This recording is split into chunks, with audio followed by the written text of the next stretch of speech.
mini vlog part 3 na to guys. So ngayon ay nakalabas na tayo sa may Lotus Mall and maglalakad kami papuntang dental clinic. And eto kami ngayon, nasa Imus, tamang lakad kami dyan. And sinuot ko dyan yung sombrero ni Mister. Try lang, baka pwede at kasya, bagay ba? Kaso mukhang hindi, mukha akong tukmol dyan. Anyway, eto, naglalakad na kami. Lakad-lakad, ubod ng layo ng lalakaran. Then yung motor namin is nakaparking sa may Mercury. Shout out po kay tatay na nagbantay. Maraming salamat po. And lakad pa rin kami dyan. So kakatapos lang pala umulan yan guys, kasi basa pa yung kalsada. Tapos yan, habang naglalakad kami, nagkukwentuhan kami dyan guys.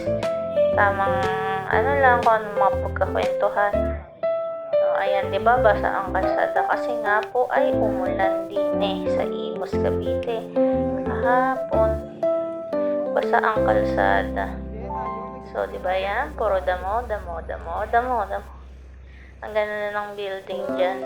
Gawa na kasing, sa may Imus. Public market. Ang ganda na ng public market dyan. So, ayan. Naglalakad kami. Doon pa kami. Tatawid pa kami sa dulo. So, ayan. Lakad lang ng lakad.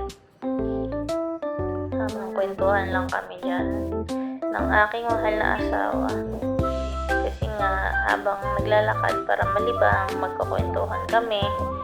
And, yun nga, nagpagawa rin siya ng relo dyan sa may public market. Nakahanap kami. Kaso, comment nyo nga guys sa baba kung tama ba ang presyo nung doon sa may laklang ang pinalitan is 200 na. So, andito na rin kami sa clinic. Fast forward na tayo. Dito tayo sa clinic. Shout out po. And, ayan ang Mr. ko. So, thank you for watching guys. Bye!